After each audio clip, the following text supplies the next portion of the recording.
It happened back in the winter of 2018 deep in the woods of Montana. I was 28 at the time, an experienced hunter who'd been tracking elk and deer since I was a teenager. My name's Ryan Clark, and I swear to you this isn't one of those campfire tales. What I saw that night still makes my blood run cold. My buddy Jake and I had planned a weekend trip. We'd packed enough food, ammo, and firewood for 2 nights. The forest we chose was about an hour off any marked trail, known mostly to locals as Hollow Ridge. It wasn't on any hunting map, and most folks avoided it. They said animals there acted strange, silent, watchful, almost human. I laughed at that stuff back then.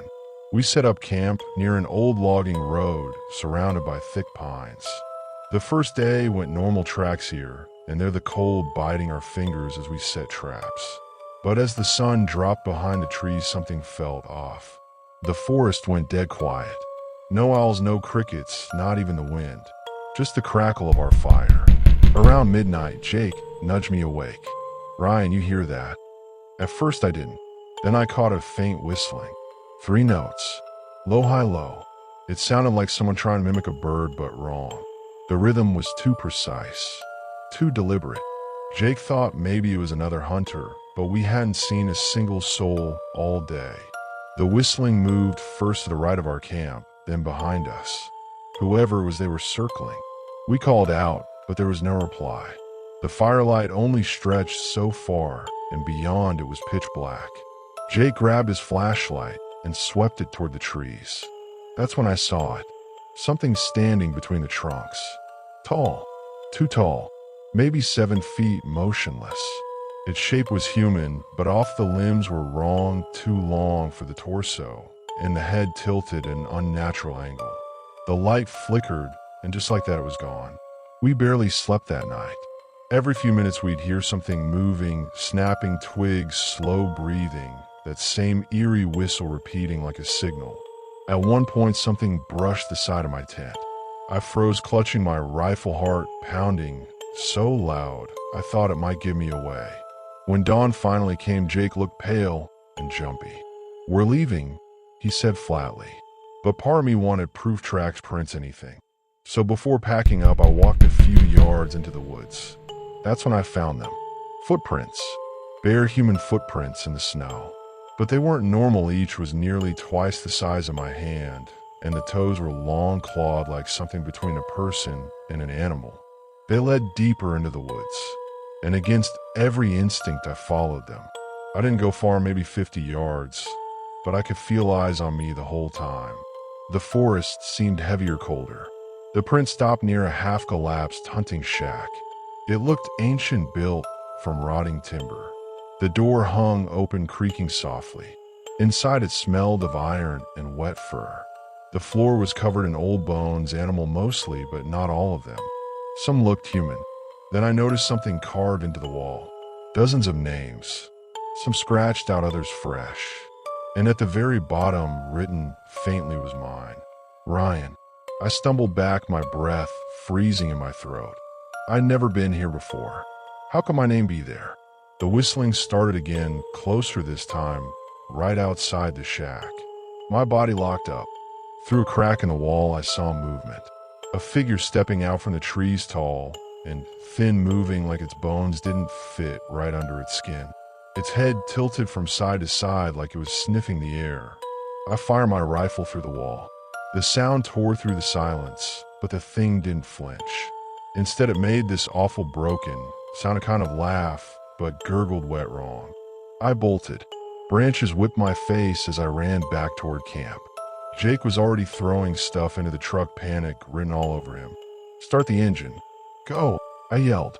As we sped down the old logging road, I glanced back. For a split second in the side mirror, I saw it standing at the tree line, watching. Still, the same tilt of the head, the same 2 long arms. We didn't stop until we reached town. Both of us swore never to go back. But here's the part that really messes with me. A week later, Jake's wife called. She said he hadn't been sleeping, said he kept hearing the whistling outside their house. 2 nights after that, he went missing. His truck was found parked near Hollow Ridge, empty engine, still running. They never found his body. I tried to tell the sheriff what we saw, but he just shook his head. He said Hollow Ridge had a history, hunters disappearing, weird sightings, things nobody could explain. Some old local legend about the Hollow Man, a spirit that mimics voices and haunts those who trespass after dark. It's been 7 years, but I still hear it sometimes. Late at night, when everything's quiet, just before sleep takes over 3 faint notes. Low, high, low. I moved states, changed jobs, even quit hunting for good. But that sound follows me. Sometimes I wake up and see footprints in the snow outside my window. Big Bear and leading toward the woods behind my house. Maybe it's my mind playing tricks. Maybe not. But I know what I saw in those woods. And if you ever hear that whistle, don't whistle back.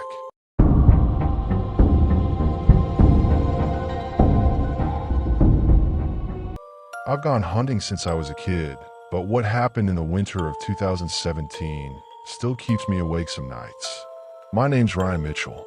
I was 29 back then, and I used to hunt with my cousin Daniel in the dense woods of northern Montana. We'd been through a lot together, but that one trip, God, I wish we'd never gone. It was mid-December, a freezing Friday night, when we arrived at an old family cabin that hadn't been used in years. The air had that metallic coldness that hurts your lungs when you breathe too deep. Snow stretched for miles. The forest around us looked beautiful under the moonlight, but too quiet. No birds, no crickets, nothing. It was the kind of silence that makes you feel like you're being watched. We planned to stay 3 days. The first morning started normal. We woke up early, packed our rifles, and hiked deep into the tree line. By noon, we hadn't seen a single deer, which was strange for that area. Daniel joked about something scaring them off, but the way he said it didn't sound like a joke. I brushed it off and kept walking. Around 4 p.m., we found huge tracks in the snow bigger than a bear's. The shape wasn't right either. The toes were long, too long. The stride was uneven, like whatever made them was limping. We followed them for almost a mile until they just stopped. No imprints, no turn, nothing. It was as if the thing vanished mid-step. That night back at the cabin, the wind picked up hard. The old wooden walls groaned, and the trees outside bent like they were made of rubber. Daniel couldn't sleep. Around 1 a.m., he shook me awake. "Listen," he whispered. From somewhere in the forest came this low, dragging sound like something heavy being pulled across the snow. Then came a slow, rhythmic tapping against the window. We froze. Daniel pointed his flashlight, and for half a second, I saw it, something pale with long fingers slipping out of sight. We stayed up until dawn, barely breathing, rifles in hand. When the sun finally rose, we checked outside. The snow around the cabin was covered in prints, those same stretched, crooked tracks, circling the place over and over. I wanted to pack up and leave, but Daniel was stubborn. "One more day," he said. "We'll see what it is." That afternoon, the woods felt wrong. No sound, no wind, just an endless stillness. We set up near a clearing and waited. The light started fading when I noticed movement between the trees. Something tall. It wasn't walking right, its shoulders jerked at odd angles like a puppet being yanked by invisible strings. Daniel aimed his rifle. Before he could shoot, the thing vanished again. We packed fast and started back toward the cabin, but the woods seemed to stretch forever. The path we came through wasn't there anymore. That's when I realized we were lost. By the time we found the cabin again, the sun was gone. My watch had stopped at 6:42 p.m. We were exhausted, our clothes soaked from snow, but something about that place felt different now. The air was thicker, heavier. Daniel started a fire while I tried to get the radio to work, but all I got was static. That's when we heard it again, the dragging sound. Closer this time. Then came the faintest whisper outside the window. It sounded like my name. I froze. "Ryan." The voice was low and rough, like it was trying to mimic a human, but couldn't get it right. Daniel looked at me, shaking his head. "Don't answer," he mouthed. We turned off the lantern and sat in the dark. The whispering grew louder, circling the cabin, repeating both our names. Then something slammed against the door so hard that the hinges rattled. Daniel fired a warning shot, and everything went dead silent. Minutes later, the quiet broke again but not from outside.